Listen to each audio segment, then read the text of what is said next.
Praise the Lord. கர்த்தருடைய பரிசுத்த நாமம் மகிமைப்படுவதாக. இன்றைய தியானம் ஓசியா 8ஆம் அதிகாரத்திலிருந்து 14ஆம் அதிகாரம் வரை. இந்த நாள் தியானத்திற்கான தலைப்பு பின்மாற்றத்திலிருந்து விடுதலை. இன்றைக்கி அநேக நேரத்தில் நம்ம ஆண்டவரை விட்டு பின்வாங்கி போகும்போது அநேகருக்கு என்ன செய்வதென்று தெரியவில்லை. நிறைய பேர் நினைப்பார்கள், நாம் பின்மாற்றம் அடைந்து விட்டோம் என்றால் ஆண்டவர் என்ன நினைப்பார், அவர் நம்மை தொடர்ந்து கைவிட்டு விடுவாரோ, அல்லது திரும்ப வரும்போது ஏற்றுக்கொள்ளுவாரோ, அல்லது இந்த காரியங்களை அவருடைய மனதிலேயே வைத்து கொண்டிருப்பாரோ, இப்படியாக அநேக குழப்பங்கள் காணப்படும். பின்மாற்றம் கிறிஸ்தவ வாழ்க்கையில் அநேக நேரங்களில் ஏற்படுகிறது. அது நம்முடைய மாம்ச பலவீனத்தினால் இருக்கலாம், ஆவிக்குரிய யுத்தங்களினால் இருக்கலாம், அல்லது நம்ம இருக்கக்கூடிய சூழலின் காரணமாக சரியாக ஆண்டவரை பின்பற்ற முடியாத ஒரு நிலையில் காணப்படலாம். ஆனாலும் நேற்றைய தினத்தில் நாம் பார்த்தோம், ஆண்டவர் நமக்கு திரும்பமாக வாய்ப்பு கொடுக்கக்கூடிய தேவனாக இருக்கிறார். ஆனால் நம்ம பாவம் செய்யும்போது அது ஆண்டவருடைய இருதயத்தை உடைக்கிறது, கஷ்டப்படுத்துகிறது. இந்த காரியங்களையும் நேற்றைய தினத்தில் நாம் பார்த்தோம். அப்போ நம்ம ஒருபோதும் இயேசுவை உண்மையாக பின்பற்றும் போது அவர் சிலுவையில் நமக்கு செய்த தியாகத்தை நாம் நினைத்து பார்ப்போம் என்றால் ஒரு நாளும் நாம் வேண்டும் என்று பாவம் செய்யவே மாட்டோம். ஆனாலும் நம்முடைய பலவீனத்தினால நம்ம ஆண்டவருக்கு விரோதமாக காரியங்களை செய்யும்போது நாம் என்ன செய்ய வேண்டும், ஆண்டவர் எப்படி என்னை பார்க்கிறார், இந்த காரியங்களை நாம் தெளிவாக புரிந்து கொள்ளும்போது ஆண்டவரோடு அதிக நாட்கள் அல்லது கடைசி வரைக்கும் நாம் வாழ்வதற்கு பின்பற்றுவதற்கு கண்டிப்பாக நமக்கு பிரயோஜனமாக இருக்கும். ஓசியா தீர்க்கதரிசன புஸ்தகம் 14ஆம் அதிகாரம் 4ஆம் வசனத்தை நாம் வாசிக்கும்போது கர்த்தர் இவ்வாறு சொல்லுகிறார், நான் அவர்கள் சீர்கேட்டை குணமாக்குவேன். இப்போ ஓசியா தீர்க்கதரிசி இஸ்ரவேல் ஜனங்களுக்கு சொன்ன காரியம் என்னவென்றால், அவர்கள் அதிகமாக எப்படி பாவம் செய்திருக்கிறார்கள் அந்த காரியங்களை குறித்து தான் ஓசியா தீர்க்கதரிசி அவர்களோடு பேசினார்.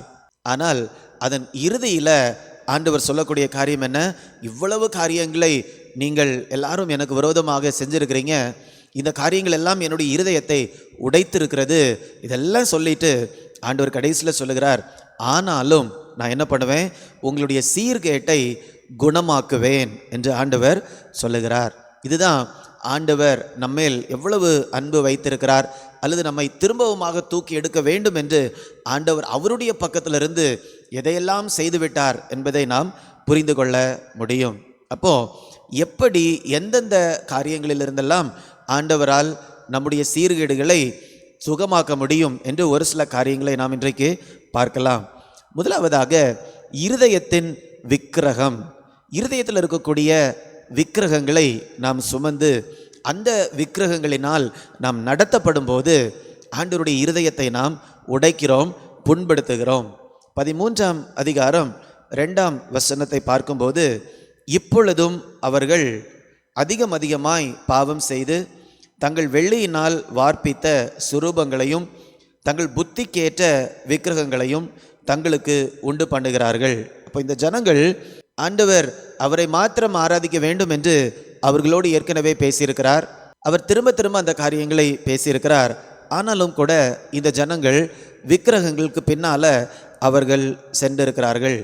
எசேக்கியேல் 14ஆம் அதிகாரம் 3ஆம் வசனத்தை நாம் திரும்ப பார்க்கும்போது ஆண்டுடைய வார்த்தை சொல்லுகிறது, இருதயத்தின் விக்கிரகங்கள் என்று சொல்லி.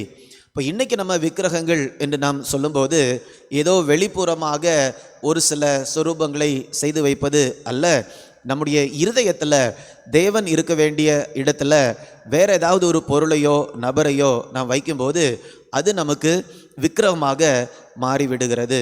அந்த விக்கிரகம் நம்முடைய வாழ்க்கையை என்ன செய்கிறது என்றால் நம்முடைய விசுவாசத்தை கெடுத்து போடுகிறது, விசுவாசத்தை அழித்து போடுகிறது. அதனால் ஆண்டவர் சொல்லுகிறார், நீங்கள் உங்களுடைய இருதயத்தின் விக்கிரகங்களினால என்னை விட்டு நீங்கள் பின்வாங்கி போயிருந்தாலும் நான் உங்களை என்ன பண்ணுவேன், உங்களுடைய சீர்கேடுகளை நான் சுகமாக்குவேன் என்று ஆண்டவர் சொல்லுகிறார்.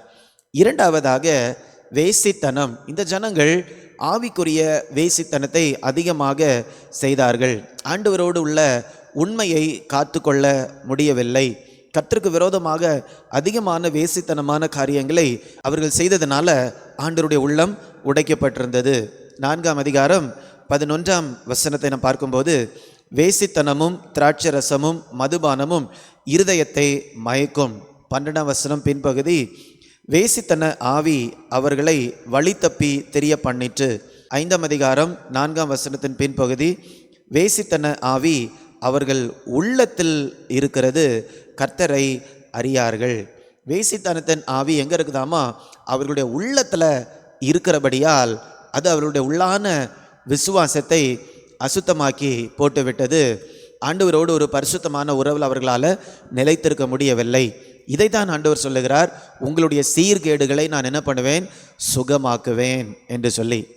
மூன்றாவதாக இன்னொரு சீர்கேடு என்னவென்றால் அநீதி அல்லது கொடுமை, moral decay and social injustice, சமுதாய சீரழிவு என்று கூட நாம் சொல்லலாம். 6ஆம் அதிகாரம் 8ஆம் வசனம் மற்றும் 9ஆம் வசனத்தை நாம் பார்க்கும்போது, கிளையாத் அக்கிரமம் செய்கிறவர்களின் பட்டணம்.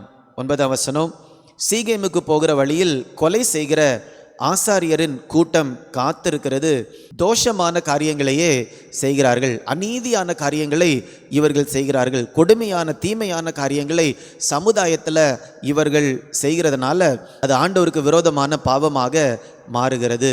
அதனால தான் ஆண்டவர் சொல்லுகிறார், இப்படிப்பட்ட காரியங்களில் இருந்து கூட உங்களை நான் என்ன பண்ணுவேன்? உங்களை சுகமாக்குவேன் என்று சொல்லி. அடுத்தது 4ஆவதாக இன்னொரு சீர்கேடு என்னவென்றால் வெறுமையான ஆராதனை அல்லது எம்டி வர்ஷிப். ஆராதனை இருக்கும், பலிபீடங்கள் இருக்கும், ஆனால் அதில் என்ன இருக்காது? இருதயம் இருக்காது. அதை தான் வெறுமையான ஆராதனை என்று பார்க்கிறோம். 8ஆம் அதிகாரம் 11ஆம் வசனத்தை நான் வாசிக்கிறேன். எப்ராயிம் பாவம் செய்வதற்கு ஏதுவாய் பலிபீடங்களை பெருக பண்ணினார்கள், ஆதலால் பலிபீடங்களே அவர்கள் பாவம் செய்வதற்கு ஏதுவாகும். அவங்க பாவம் செய்வதற்கு எதுவே ஏதுவாகுமாம்? அவர்களுடைய பலிபீடங்களே ஏதுவாகும் என்று சொல்லி அவர்கள் கட்டி வைத்திருக்கக்கூடிய பலிபீடங்கள் எல்லாம் இவர்களை பாவம் செய்வதற்கு ஏதுவாகத்தான் நடத்தினது. மற்றபடி ஆண்டவரிடத்தில் கிட்டி சேருவதற்கு ஏதுவாக இவர்கள் எந்த பலிபீடமும் உள்ளத்திலிருந்து என்ன பண்ணலை, அவர்கள் செய்யவில்லை. எல்லாமே தீமையாக தான் காணப்பட்டது. இதைத்தான் வெறுமையான ஆராதனை என்று சொல்லுவது. இருதயம் இருக்காது, ஆனால் வெளியில் ஒரு சில காரியங்களை அவர்கள் செய்வார்கள். பலிபீடங்கள், அப்போ பலிபீடம் என்று சொல்லும்போது தேவனை ஆராதிப்பதற்கு தான் நாம் பலிபீடம் கட்ட வேண்டும் என்று ஆண்டவர் பழைய ஏற்பாட்டில் சொல்லியிருக்கிறார். அந்த ஜனங்கள் பலிபீடங்களை கட்டினார்கள், ஆனால் என்ன பண்ணலை? ஆராதனை செய்யவில்லை, தேவனை ஆராதனை செய்யவில்லை. அடுத்ததாக அகந்தை பெருமை. ஆண்டவர் சொல்லுகிறார், அகந்தையிலிருந்து பெருமையிலிருந்து உங்களை நான் என்ன பண்ணுவேன்? சீர்படுத்துவேன், உங்களை நான் சுகமாக்குவேன். 7ஆம் அதிகாரம் 10ஆம் வசனத்தை நாம் பார்க்கும்போது, இஸ்ரவேலின் அகந்தை அவர்கள் முகத்திற்கு முன்பாக சாட்சியிட்டாலும், இப்போ இஸ்ரவேலினுடைய அகந்தை அவர்களுக்கு முன்பதாக இருந்தாலும் கர்த்தர் இந்த இடத்துல நமக்கு சொல்லுகிறார், உங்களுடைய சீர்கேடுகளை நான் சுகமாக்குவேன். கடைசியாக இன்னொரு காரியத்தை நம்ம பார்க்கலாம், அந்நிய தேசங்களோடு ஐக்கியம். எதனால் அந்நிய தேசங்களோடு ஐக்கியம் என்று சொல்லும்போது, அவர்கள் சரீர பிரகாரமான பலத்தை சார்ந்திருந்தார்கள். இவர்களுக்கு ஒரு தேவை வரும்போது மற்ற தேசங்களோடு, ஆண்டவரை அறியாத தேசங்களோடு அவர்கள் ஒரு ஐக்கியம் வைத்து கொள்றதுனால இவர்களுக்கு உதவி கிடைக்கும் என்ற நம்பிக்கையோடு அவர்கள் அந்நிய தேசங்களோடு ஐக்கியம் வைக்கிறார்கள். 8ஆம் அதிகாரம் 9ஆம் வசனம், அவர்கள் தனித்து திரிகிற காட்டு கழுதையை போல் அசீரியர் அண்டைக்கு போனார்கள். அசீரியர்கள் அண்டைக்கு இவங்க என்ன பண்ணுறாங்க? ஒரு ஐக்கியத்திற்காக போகிறார்கள் என்று நாம் பார்க்கிறோம். இப்படியாக சுயபலத்தின் மேல், மாம்ச பலத்தின் மேல் நம்பிக்கை வைத்து இந்த காரியங்கள் எல்லாம் இவர்கள் செய்திருக்கிறார்கள். ஆனால் இதெல்லாவற்றையும் ஆண்டவர் அவர்களுக்கு சுட்டி காட்டுகிறார், அவருடைய பின்மாற்றத்தை சுட்டி காட்டுகிறார். எல்லாவற்றையும் சுட்டி காட்டிவிட்டு ஆண்டவர் சொல்லக்கூடிய காரியம் என்ன? நான் அவர்கள் சீர்கேட்டை குணமாக்குவேன். சீர்கேட்டை குணமாக்குவேன் என்று மாத்திரம் ஆண்டவர் சொல்லவில்லை, அதை தொடர்ந்து அவர்களை மனப்பூர்வமாய் சிநேகிப்பேன் என்றும் கூட ஆண்டவர் சொல்லுகிறார், என் கோபம் அவர்களை விட்டு நீங்கிற்று. அப்போ சீர்கேட்டை குணமாக்குவேன் என்று சொல்லும்போது ஏதோ ஆண்டவர் அவருடைய இருதயத்திலிருந்து செய்யாம ஏனோ தானோ என்று செய்கிறார் என்று நாம் எடுத்துக்கொள்ள கூடாது. அவர் உண்மையாக அந்த காரியத்தை செய்கிறார். அதனால தான் ஆண்டவர் சொல்லுகிறார், அவர்களை மனப்பூர்வமாய் நான் என்ன பண்ணுவேன், சிநேகிப்பேன் என்று சொல்லி. அப்போ ஆண்டவர் நம்முடைய சீர்கேட்டிலிருந்து நம்மை அவர் கழுவும் போது, அல்லது ஆண்டவர் நம்மை திருத்தும் போது, ஆண்டவர் நம்மை சுகப்படுத்தும் போது, அந்த இடத்திலேயே ஆண்டவர் நம்மை விட்டுவிட மாட்டார். உடனடியாக ஆண்டவர் நம்மை அடுத்த நிலைக்கு கொண்டு போவார். இந்த இடத்துல அடுத்த நிலை என்று பார்க்கும்போது 5ஆம் வசனம், நான் இஸ்ரவேலுக்கு பனியை போல் இருப்பேன், அவன் லீலி புஷ்பத்தை போல் மலருவான், லீபனோனை போல் வேரூன்றி நிற்பான். இப்போ ஆண்டவர் சீர்கேட்டிலிருந்து சுகமாக்குவேன் என்று மாத்திரம் ஆண்டவர் என்ன பண்ணலை, சொல்லவில்லை. சுகமாக்கின உடனேயே நான் அடுத்த நிலைக்கு என்ன பண்ணுவேன், கொண்டு போவேன் என்று தான் ஆண்டவர் அவர்களுக்கு வாக்குத்தத்தம் கொடுக்கிறார். உங்களை உண்மையாக நேசிப்பேன், உங்களுக்கு நான் பனியை போல இருப்பேன். ஒவ்வொரு நாளும் காலையில் பனித்துளி கீழே விழும்போது அது என்ன பண்ணுகிறது, புஷ்பங்களை, பூக்களை அது நல்ல பொலிவாக மாற்றுகிறது. அதனால தான் ஆண்டவர் லீலி புஷ்பத்தை போல அவன் மலருவான் என்று ஆண்டவர் சொல்லுகிறார். இப்போ ஒவ்வொரு நாளும் ஆண்டவருடைய பனித்துளியை பெற்றுக்கொண்டே இருக்கும்போது நம்முடைய வாழ்க்கை எப்படி இருக்கும், மலர்ந்து கொண்டே இருக்கும். அடுத்ததாக நம்ம பார்க்கிறோம், லீபனோனை போல வேரூன்றி நிற்பான். ஒவ்வொரு நாளும் ஆண்டவருடைய ஆசீர்வாதத்தை நாம் பெற்றுக்கொண்டிருக்கும் போது நாம் எப்படி இருப்போம், வேரூன்றி பலமாக நாம் வளருவோம். அப்போ ஆண்டவர் சொல்லக்கூடிய காரியம், நீங்கள் என்ன பண்ணிடுங்க, இந்த மாதிரிப்பட்ட சீர்கேடிலிருந்து மனம் திரும்பிடுங்க, உங்களுடைய சீர்கேடில் நான் சுகப்படுத்துவேன், அதை தொடர்ந்து உங்களை அடுத்த நிலைக்கு நான் கொண்டு போவேன் என்று ஆண்டவர் வாக்கு கொடுக்கிறார். இந்த நாளிலும் கூட நீங்கள் யாராவது பின்மாற்றத்தில் காணப்படுறீங்களா? ஒரு சில காரியங்களை நம்ம பார்த்தோம். இருதயத்தில் விக்கிரகம், வேசித்தனம், அநீதி, கொடுமை, வெறுமையான ஆராதனை. வார்த்தை இருக்கிறது ஆனால் இருதயம் இல்லை, அதுதான் வெறுமையான ஆராதனை. அகந்தை அல்லது அந்நிய தேசங்களோடு ஐக்கியம் அல்லது சுயபலத்தை தேடி போகிறது, அதன் மேல் விசுவாசம் வைக்கிறது. ஸோ இது போன்ற காரியங்களால் உங்களுடைய வாழ்க்கை ஒரு பின்மாற்றத்தில் இருக்குதா?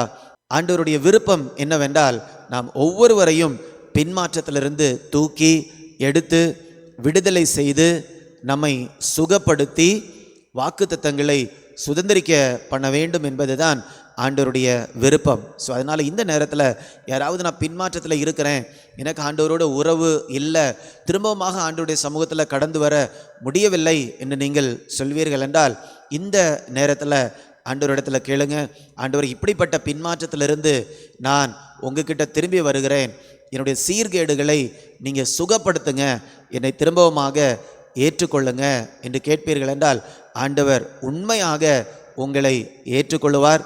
அவர் வாக்குத்தத்தம் பண்ணினபடி உங்களை நேசிப்பதை உங்களால் உணர முடியும். அவர் இப்பொழுதும் நம்மை நேசிக்கிறார். ஆனால் பாவத்தோடு இருக்கும்போது நாம் தூரத்தில் இருப்போம். அப்போ ஆண்டவருடைய அன்பை என்ன பண்ண முடியாது, அனுபவிக்கவே முடியாது. ஸோ அதனால் திரும்பி வருவோம், ஆண்டவரை தொடர்ந்து விசுவாசிப்போம், அவருடைய அன்பை அனுபவிப்போம், அவருடைய நாம மகிமைக்காக நாம் ஜீவிப்போம். நாம் ஜெபிக்கலாமா? அன்பின் பரலோக பிதாவே, இந்த நல்ல நாளுக்காக உமக்கு நன்றி செலுத்துகிறோம். நாங்கள் யாருமே பின்மாற்றத்தில் இருக்கக்கூடாது என்பது தான் உம்முடைய சித்தமாக இருக்கிறது தகப்பனே. உமக்கு விரோதமாக என்ன காரியங்கள் செய்திருந்தாலும் அதை உண்மையாக அறிக்கையிட்டு உங்ககிட்ட வரும்போது எங்களுடைய சீர்கேடுகளை ஆண்டவர் சுகமாக்குகிறவராக இருக்கிறீர். தொடர்ந்து உம்முடைய அன்பை வெளிப்படுத்துகிறவராக இருக்கிறீர் தகப்பனே. எங்களை வேரூன்றி நிற்க பண்ணக்கூடிய தேவனாக இருக்கிறீர். உம்மை விசுவாசித்து உம்மை சார்ந்து மாத்திரம் நாங்கள் வாழ ஆண்டவர் கிருபை தரும்படியாய் ஜெபிக்கிறேன். மீட்பர் இயேசுவின் மூலம் கேட்கிறேன் நல்ல பிதாவே. ஆமேன், ஆமேன். God bless you. God bless you.